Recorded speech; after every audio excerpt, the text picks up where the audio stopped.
105 Roy FM, Your Lifestyle. Assalamualaikum, selamat malam rekan Roy FM. Kembali lagi Fadli menyapa ruang dengar Anda ya. Dan di malam hari ini rekan Roy FM, tepatnya di 17 Mei 2023, seperti biasa rekan Roy FM kita ada talk show bersama dosen UIN Sahada Kota Padang Sidimpuan. Dan alhamdulillah sudah berhadir nih di studio kita narasumber kita. Langsung aja Fadli sapa dulu ya. Ada Ibu Nur Halimah Lubis ME ya Bu ya. Iya, gimana kabarnya Bu? Alhamdulillah sehat. Alhamdulillahirrabbilalamin. Jadi tadi di perjalanan gimana nih? Ada kendala nggak Bu? Alhamdulillah tidak ada karena memang kami agak jauh dari Sihitang, makanya tadi kami cepat Wah, berangkatnya. iya benar. Soalnya belum waktunya udah datang gitu ya. Itu Iya. sih yang bagus ya, sempat briefing-briefing ngobrol-ngobrol bentar gitu ya Bu ya. Iya. Dan Fadli sebelum kita ke materi kita hari ini ya Bu ya, kan ke pembahasan kita kali ini, Fadli mau nanya dulu nih Bu ya. Bagaimana sih basic atau latar belakang dari ibunya sendiri gitu? Ya. Assalamualaikum warahmatullahi wabarakatuh. Waalaikumsalam. Nama saya Nur Halimah Lubis ME. Basicnya itu saya S1-nya itu dari IAIN Padang Sidimpuan, itu khusus di jurusan perbankan syariah. Jadi saya lulusan perbankan syariah S1-nya, kemudian saya mengambil S2-nya di UIN Sumatera Utara, jurusan ekonomi syariah. Jadi memang alhamdulillah masih linier. Iya, Dan sekarang sekarang alhamdulillah sudah menjadi dosen di Fakultas Ekonomi dan Bisnis Islam di UIN Syahada Padang Sidimpuan. alhamdulillah ya rekan FM ya. Karena dari tadi udah dapat kisi-kisi nih rekan FM ya. Tadi berkaitan dengan VB. Jadi jelas yang akan kita bahas di malam hari ini. Kalau boleh tahu apa nih Bu? Ya, yang akan kita bahas pada malam ini sedikit mengenai tentang digitalisasi perbankan di era milenial. Wow, jadi kita bakal bahas tentang digitalisasi ya rekan FM ya. Jadi sebelumnya Fadli mau nanya dulu nih kepada narasumber kita ya rekan FM ya. Apa sih yang dimaksud dengan digitalisasi perbankan gitu loh Bu? Ya. Digitalisasi perbankan itu adalah produk atau kegiatan perbankan yang dilakukan seluruhnya sudah melalui digital atau melalui internet. Jadi mulai dari pembukaan rekening tabungan sampai dengan penutupan itu sudah bisa dilakukan secara online tanpa kita harus pergi lagi ke kantor cabang terkait. Jadi kita tidak perlu lagi harus capek-capek datang ke kantornya, kita sudah bisa melakukan transaksi perbankan itu melalui online saja. Wow, jadi misalnya kalau kita nih lagi ATM keblokir gitu ya Bu ya, kita bisa tinggal telepon gitu ya. Itu Iya, termasuk bagian dari digitalisasi gitu ya Bu ya. iya itu termasuk. Dan itu nanti ada di contohnya phone banking. Oke deh. Jadi Ya. nanti sabar dulu, jangan ke sana dulu ya rekan FM ya. Nanti semakin meluas, semakin gak ada yang dibahas. Jadi kita udah tahu nih rekan FM apa yang dimaksud dengan digitalisasi perbankan. Lantas apa sih Bu tujuan dari digitalisasi perbankan ini? Ya, tujuan dari digitalisasi perbankan ini adalah yaitu untuk memudahkan para nasabah atau masyarakat luas dalam melakukan aktivitas sehari-harinya, dan tentu saja berkaitan dengan perbankan itu sendiri, Iya karena benar. pada saat ini sudah sangat banyak sekali yang bisa kita lakukan melalui digital perbankan ini. Wow, jadi intinya adalah untuk mempermudah gitu ya Bu ya. Iya, Selain daripada mempermudah ada lagi nggak Bu kira-kira? itu saja mungkin. Jadi tujuannya rekan FM bisa mempermudah segala kegiatan kita ya Bu ya. Iya, Wah, jadi bisa lebih hemat waktu gitu ya Bu ya. iya betul. Nggak perlu ke ini sih, ke cabang lagi gitu ya Bu ya. Iya. Terus Bu, yang berikutnya Fadli mau tahu juga nih, apa saja keunggulan dari digitalisasi perbankan ini? Ya, sebelum kita membahas mengenai keunggulannya, sedikit saya ingin memberikan materi dulu ya mengenai digitalisasi perbankan Oke, ini. oke, ya. Yang pertama itu digitalisasi perbankan ini itu merujuk pada peraturan OJK atau Otoritas Jasa Keuangan. Karena pada saat ini kan yang mengatur atau mengawasi kegiatan dari perbankan itu sendiri adalah OJK. Otoritas Jasa Keuangan. Jadi tentunya mereka mengeluarkan peraturan pada nomor 12 POJK, itu disebutkan bahwa digital bank itu harus dilakukan oleh setiap perbankan. di mana untuk pemanfaatan data nasabah dan memberikan pelayanan yang lebih cepat, efektif, dan efisien sehingga para nasabahnya itu mudah bertransaksi dengan perbankan itu sendiri. Kemudian di era globalisasi saat ini juga bahwa memang generasi milenial kita itu sudah sangat meminati yang namanya digital perbankan, produk-produk dari digital perbankan itu sendiri. Contohnya saja pada saat pandemi COVID-19 kita itu kan dilarang yang namanya berkerumun, kita dilarang untuk banyak-banyak aktivitas di luar rumah. Bagaimana kita melakukan pekerjaan kita yang banyak itu tanpa kita keluar rumah, begitu kan? Contohnya saja misalnya untuk membeli pulsa, kita kehabisan pulsa ini kan tiba-tiba malam. Tapi kan kita pada saat pandemi dilarang harus berkerumun di luar, beraktivitas banyak di luar. Jadi daripada kita harus keluar rumah, kita sekarang sudah bisa membeli pulsa itu sendiri di HP kita. Jadi tanpa harus keluar rumah dan tanpa mengeluarkan biaya lebih banyak, waktu lebih banyak, kita sudah bisa mengerjakan aktivitas kita itu dengan mudah dan lebih cepat seperti itu. Iya, benar. Jadi itu dia ya, Bu, salah satu keunggulan dari digitalisasi ini ya. Iya. Wow. Jadi ya sih benar juga ya kan Bu ya, kan karena kemarin waktu pandemi juga kalau misalnya kita mau bayar-bayar tinggal scan QR gitu ya Iya. kan. Itu juga merupakan satu contoh dari produk digital perbankan ini. Jadi scan QR juga termasuk gitu ya Bu ya. Iya, termasuk. Karena Nanti saya bahas lagi. iya benar kan, karena takut dah megang duit gitu. Iya, apalagi zaman sekarang kan banyak-banyak begal dan lain sebagainya. Benar. Jadi takut dah bawa duit banyak gitu ya. Mending yang efisiennya aja Iya, gitu ya. yang lebih cepat dan mudah dan efisiennya saja. Keren ya Rekan FM ya. Jadi itu dia Rekan FM beberapa pembahasan tentang keunggulan dari digitalisasi perbankan. Kemudian dari Masih ada lagi ya Bu ya? Iya. Iya, yang berikutnya apa nih Bu? Baik, masih ada lagi keunggulan dari digitalisasi perbankan ini. Tadi kan mudah untuk dilakukan. Yang kedua itu hemat biaya admin juga. Misalnya kan kita itu kalau ke BRI Link atau ke tempat yang lain, kita kan juga butuh biaya, butuh waktu. Belum lagi biaya admin nanti di BRI Link. Apalagi kita mentransfernya itu beda bank, begitu kan? Tapi kalau kita hanya menggunakan mobile banking atau mungkin nanti internet banking yang kita pakai, itu bisa saja biayanya lebih irit dan kita juga tidak perlu lagi mengeluarkan biaya untuk pergi ke tempat itu, begitu. Jadi lebih hemat dia biaya kita ke sana. Apalagi sekarang kan kalau dari contohnya itu saja dari BSI kita sudah bisa pakai transfer antar bank itu sudah hanya 2.500 saja biaya adminnya. Sedangkan kita ke BRI Link atau ke tempat lain atau kita langsung ke ATM kan bisa saja itu 6.000, 6.500 dan seperti itu. Jadi biayanya lebih hemat. Iya, jadi kalau misalnya kita punya mobile banking lebih efisien gitu ya Bu ya, Iya. lebih hemat juga. Waduh, masih ada nggak Bu keunggulan yang berikutnya gitu? Ya, kemudian keunggulan yang lainnya itu adalah di mana produk-produk dari aplikasi nanti digital perbankan ini itu bisa kita aplikasikan, bisa kita pakai 24 jam non-stop. Wow. Iya, jadi kapanpun, dimanapun kita bisa mengaksesnya asal ada jaringan internet pastinya. Iya. Iya, jadi mau kita di pelosok, mau kita di mana, sedang apa, dan saat perlu kita menggunakannya kita bisa asal jaringan itu tetap ada. Iya, Jadi memang 24 jam. Ya contohnya saja kan token listrik itu bisa saja habis kapan saja ya kan, jam 2 malam, jam 3 malam. Jadi mau di mana kita cari? Iya, nggak mungkin kita keluar rumah dan tokonya mungkin juga sudah tutup begitu. Ya daripada kita menunggu besok pagi, lebih bagus kita buka mobile banking kita cek saldo dan kita cek berapa yang mau kita isi, tinggal isi sudah selesai, tinggal kita isikan ke token dan alhamdulillah lampunya nyala gitu. Jadi nggak jauh-jauh lagi dan nggak ribet-ribet lagi kita harus mencarinya. Iya benar. Aduh, jadi dengan adanya digitalisasi ini lebih mudah gitu ya Bu ya. Iya, sangat efisien sekali kalau saya rasa jika kita memang benar-benar menggunakan aplikasi digital perbankan ini.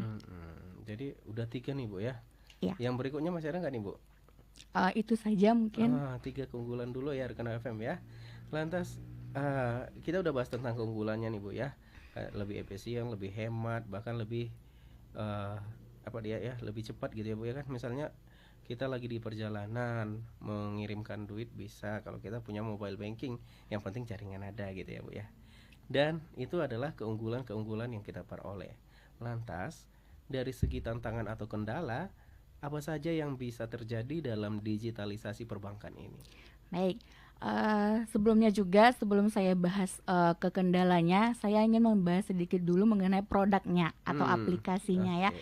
Baru nanti langsung kita membahas mengenai kendalanya di situ kan.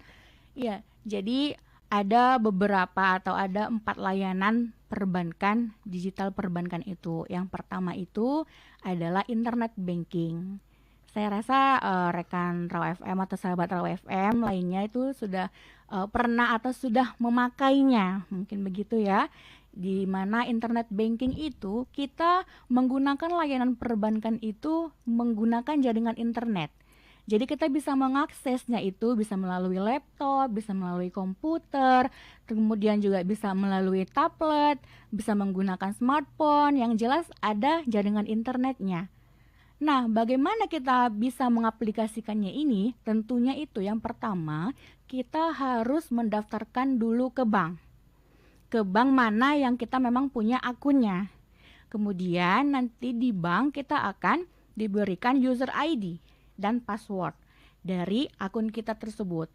Nah, lalu kemudian setelah itu kita diberikan yang namanya website resmi atau link dari perbankan itu, dari banknya. Kemudian kalau kita mau bertransaksi, maka kita bukalah website resminya. Kita buka website resmi linknya, kita masukkan password dan ID kita, akan masuk ke tampilan atau menu dari internet bankingnya, yang dari banking kita itu sendiri. Nah, di situ akan muncul beberapa tampilan dan semua transaksi di perbankan itu bisa kita aplikasikan di situ. Misalnya saja kita mau mentransfer, kita mau mencek saldo, kita mau mencek mutasi, kemudian juga kita bisa membeli token, membayar iuran BPJS, semua bisa melalui situs tadi dari web resminya banknya itu sendiri. Itu dia yang dinamakan dengan internet banking. Nah, kemudian yang kedua itu adalah namanya SMS banking. Kalau di SMS banking itu dia menggunakan fitur SMS atau short message ya. Jadi kita juga menggunakan handphone atau HP. Nah, kembali lagi ke awal tadi, kita harus juga pergi ke banknya untuk mendaftarkan nomor handphone kita untuk memakai SMS banking tadi.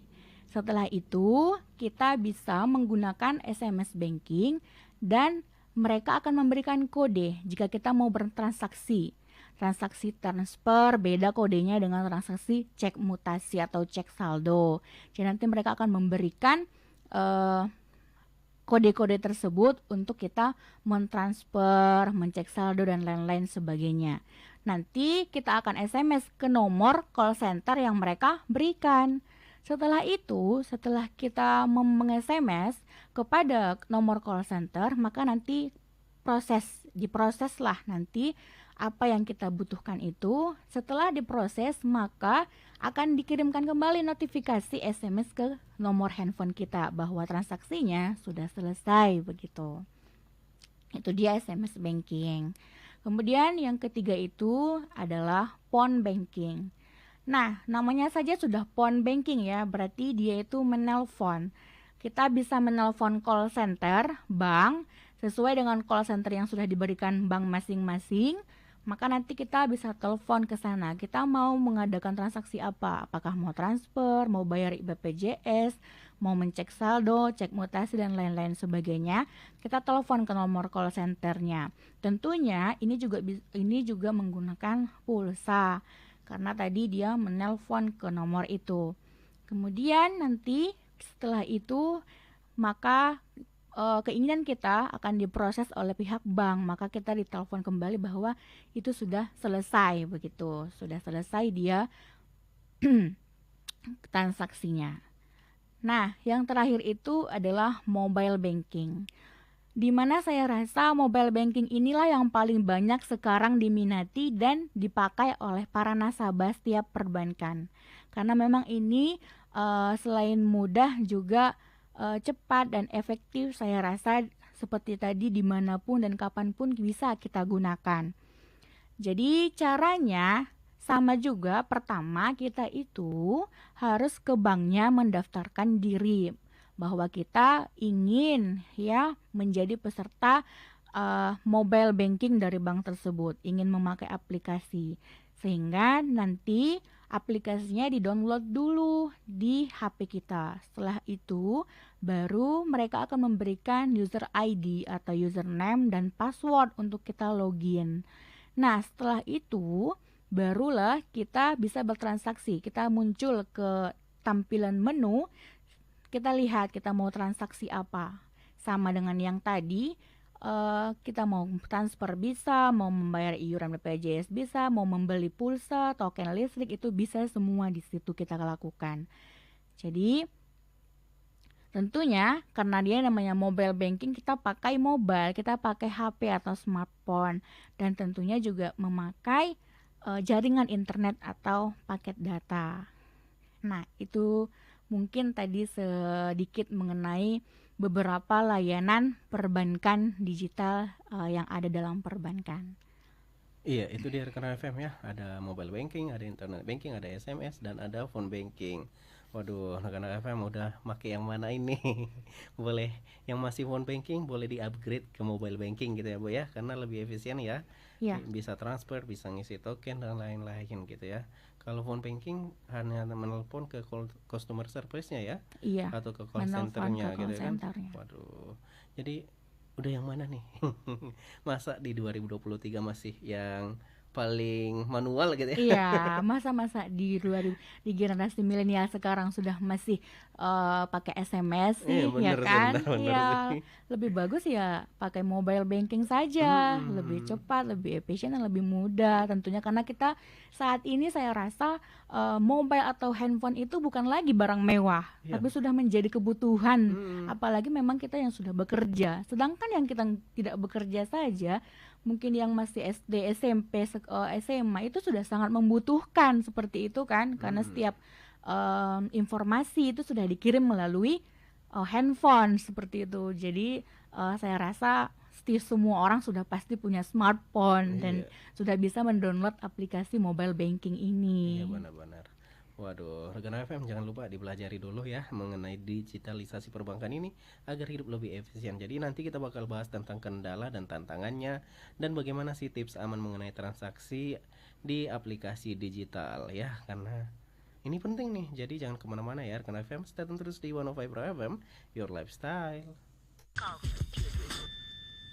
105 FM, Your Lifestyle. Ya rekan FM, setelah break kita kembali lagi menyapa ruang dengar Anda. Dan di sini tadi kita sudah ingat-ingat kembali dulu apa yang udah kita bahas ya rekan FM ya. Tadi yang pertama, apa sih yang dimaksud dengan digitalisasi perbankan? Kemudian yang kedua, yang berikutnya adalah apa tujuannya? Tentu untuk mempermudah ya rekan FM ya. Kemudian yang berikutnya adalah apa keunggulannya? Tadi udah disebutkan oleh narasumber kita juga ya. Dan tadi juga udah disebutkan beberapa produk dari digitalisasi perbankan ini. Kemudian masuklah kita ke tantangan atau kendala apa saja yang bisa terjadi dalam digitalisasi perbankan ini ya. Jadi lantas Bu, tadi dari produk-produk yang udah Ibu sampaikan, tentu ada tantangan ataupun kendala dalam digitalisasi produk ini ya Bu ya, perbankan ini gitu ya. Jadi apa sih tantangan-tantangan atau kendala-kendalanya itu Bu? Baik, tantangan ataupun kendala dari digitalisasi perbankan ini ada 6 ya. Yang pertama itu resiko kebocoran data. Ya, karena kita melakukannya secara online, otomatis kan bisa saja data-data kita itu mudah diketahui atau mudah dihack oleh para hacker. Jadi saat bertransaksi memang pihak perbankan itu sebelum membuat aplikasi itu harus memang sudah menyiapkan keamanannya. Jadi semuanya sudah harus ditangani penanganannya agar tidak terjadi nanti kebocoran data-data nasabah. Nah, kemudian yang kedua itu adalah resiko strategis investasi IT. Ini dimaksudnya adalah bahwa kan ada yang namanya penyedia atau pihak ketiga penyedia dari hardware dan software dari aplikasi ini. Nah, pihak perbankan tentunya tidak boleh sembarangan orang mengambil sembarang orang untuk menjadi penyedia ini. Karena nanti kalau kita mengambil sembarang orang, nanti semua data nasabah dikasihnya, diberikan dia uang, dikasihnya semua data nasabah, otomatis kan data-data nasabah semua akan hancur begitu, akan diketahui orang banyak dan bisa saja dihacker secara mudah begitu. Jadi pihak perbankan harus bisa menyediakan atau mencari penyedianya itu secara baik. Kemudian yang ketiga itu serangan cyber. Ya, tentunya hampir sama tadi dengan kebocoran data itu, hacker-hacker itu kan sudah banyak ya ada dalam dunia internet ini. Sehingga para pihak perbankan itu harus membuat tim cyber security namanya. Jadi ada tim pengaman security ya, pengamanan sebagai garda terdepan untuk bisa menanggulangi dari kebocoran-kebocoran data ini, sehingga cyber itu juga tidak bisa langsung masuk ke akun-akun para nasabah tersebut. Kemudian juga yaitu yang keempat adalah sumber daya manusia. Ini sebenarnya yang paling riskan dan yang paling penting, bahwa kalau kita menggunakan teknologi yang canggih, otomatis kita harus punya juga sumber daya manusianya yang canggih. Bagaimana pula kita bisa memiliki kecanggihan teknologi tetapi sumber daya manusianya tidak bisa menggunakannya, begitu kan? Jadi otomatis para pihak perbankan juga harus lebih mengedukasi. Contohnya memberikan pelatihan mungkin, kemudian memberikan penyuluhan dan skill-skill lainnya yang berhubungan mengenai teknologi informasi ini. Karena tidak semua orang langsung bisa paham mengenai teknologi informasi dari digital perbankan ini kan. Nah, kemudian yang kelima itu adalah infrastruktur jaringan komunikasi. Pihak perbankan di sini juga harus pandai dalam memilih jaringan komunikasi mereka. Namanya saja pelayanan perbankan itu sudah diakses ribuan atau ya ratusan atau ribuan orang ya kan sehari. Jadi tidak mungkin yang bisa masuk hanya 2 atau 3 orang. Kalau yang bisa masuk ke jaringan itu hanya 2 atau 3 orang, bagaimana transaksi sehari itu bisa terjadi? Berarti nanti akan banyak nasabah-nasabah yang komplain, ya kan? Masa aplikasinya sudah canggih tapi tidak bisa dipakai, gagal masuk, seperti itu kan. Jadi transaksi atau kegiatan kita sehari-hari juga kan pasti akan terganggu, nasabah terganggu dengan jaringan yang kurang bagus. Nah, yang terakhir itu adalah regulatory framework. Ini maksudnya adalah dukungan dari pemerintah harus ada, yaitu dalam hal memberikan aturan hukum secara pasti mengenai layanan perbankan ini, sehingga tidak sembarangan orang bisa menghacker dari data-data para nasabah nantinya. Wow, jadi ada 6 tantangan ya. Iya. Banyak juga ya, Bu ya. Karena sudah melalui internet atau Iya. online, jadi banyak memang tantangan atau resiko yang bisa terjadi. Benar. Apalagi kalau sempat terjadi kebocoran data, bahaya banget. Iya. Ya kan?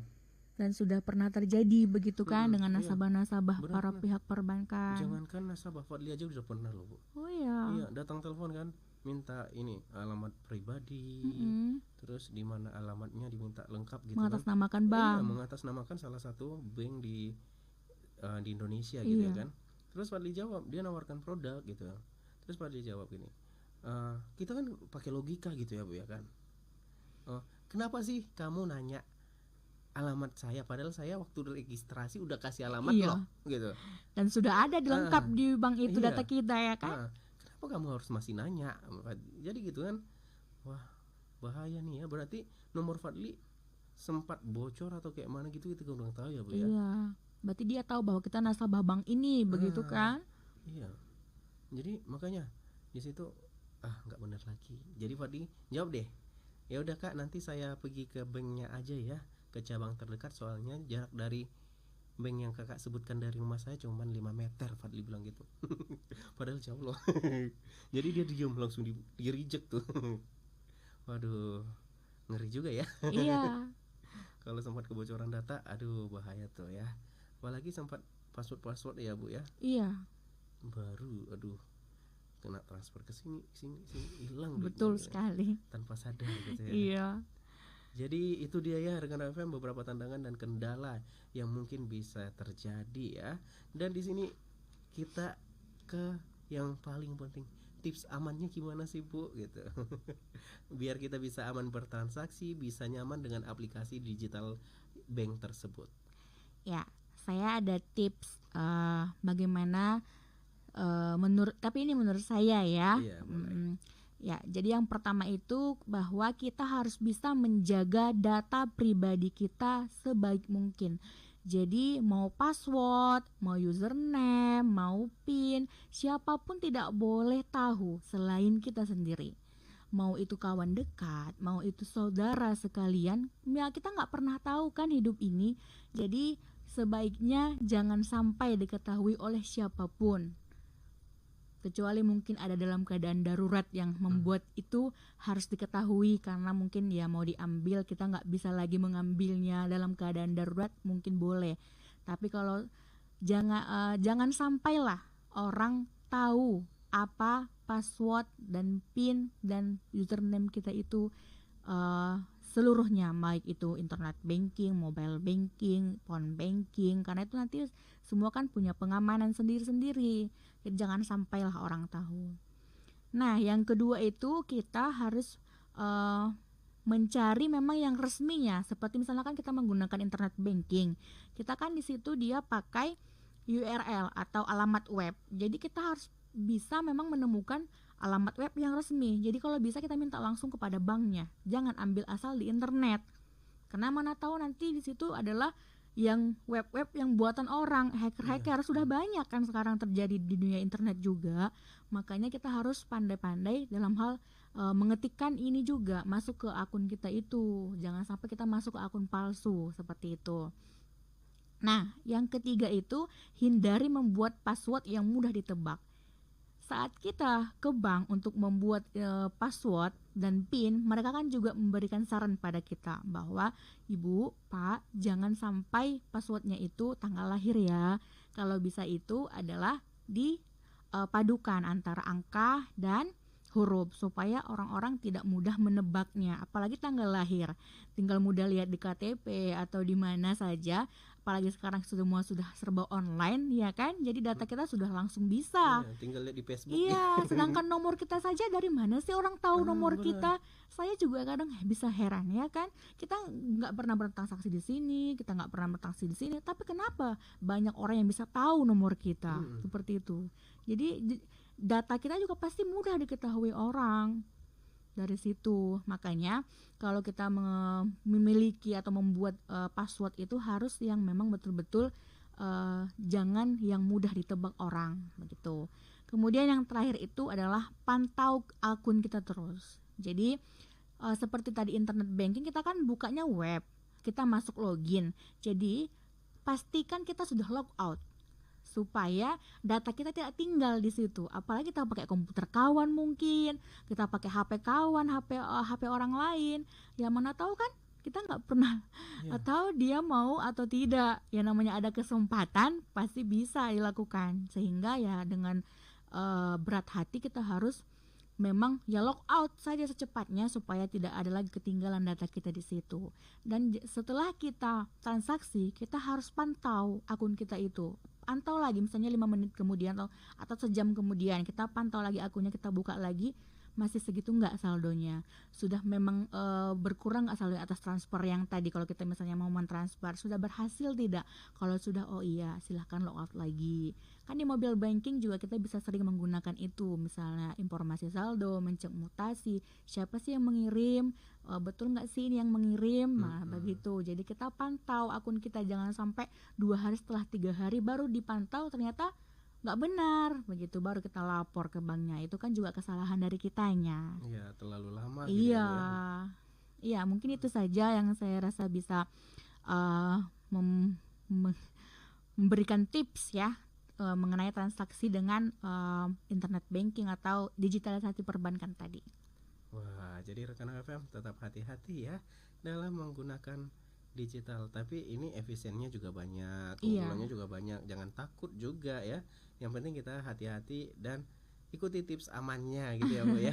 selalu waspada dimanapun Ah, dan kapanpun. Seperti iya. melakukan kegiatan di ATM kan, Mm-mm. ya mengapa kita harus disuruh untuk tutup pada saat Mm.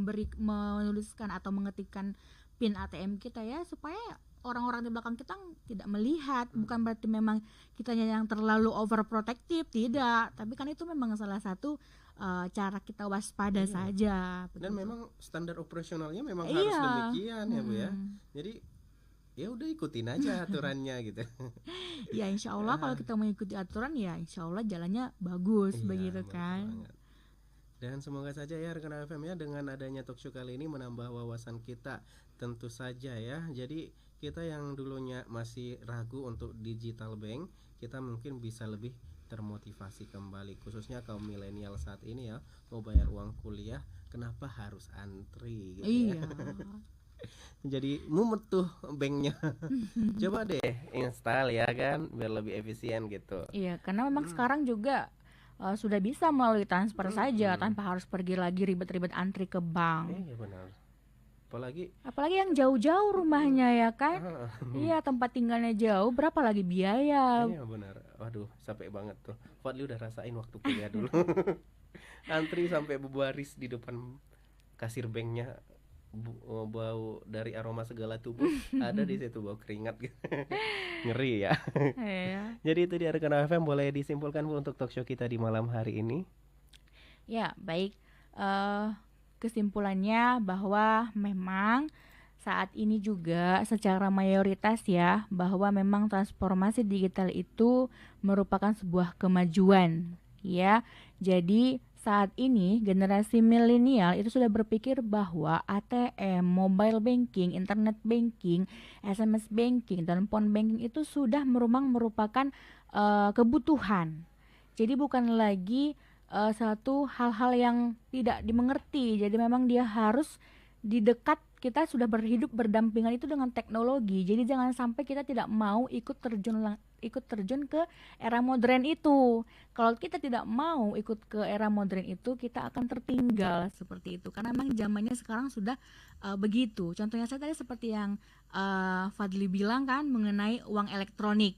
Jadi Iya. sekarang kita mau belanja di mana, kita mau beli ini, mau beli itu sudah bisa melalui scan barcode saja, Iya benar. tanpa perlu membawa uang banyak-banyak, ya kan? Jadi lebih efisien, lebih efektif dan lebih aman. Jadi itulah salah satu yang memang keunggulan juga dari digitalisasi perbankan ini. Mungkin nanti generasi yang selanjutnya ya, mungkin anak-anak kita, cucu-cucu kita nantinya itu bisa memakai digital perbankan yang lebih lagi daripada dia di sini mengikuti era modern ya kan. Dan tadi ada beberapa layanan ya, yaitu internet banking, phone banking, SMS banking, dan mobile banking. Dan saya rasa mudah-mudahan kita semua sudah paham mengenai itu dan kita bisa menggunakannya. Kalau memang belum bisa menggunakannya, nanti bisa dipelajari dulu dari perbankannya. Kita tanya bagaimana cara pakai mobile banking, bagaimana cara pakai internet banking, itu bisa ditanyakan kepada para pihak perbankan itu sendiri. Ya, mungkin itu saja eh, dari saya. Iya, jadi itu dia rekan FM ya. Kesimpulan untuk talkshow kita di malam hari ini. Waduh, ini informasi yang sangat menambah wawasan banget ya rekan FM. Buat Anda yang generasi milenial, jangan takut untuk mencoba digitalisasi perbankan ini karena akan sangat berguna ya.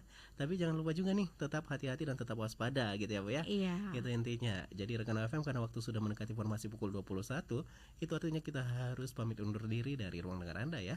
Dan tidak lupa Fadli juga meminta maaf apabila ada kesalahan baik yang disengaja maupun yang tidak disengaja nih rekan FM. Akhir kata dari kita berdua, wassalamualaikum warahmatullahi wabarakatuh.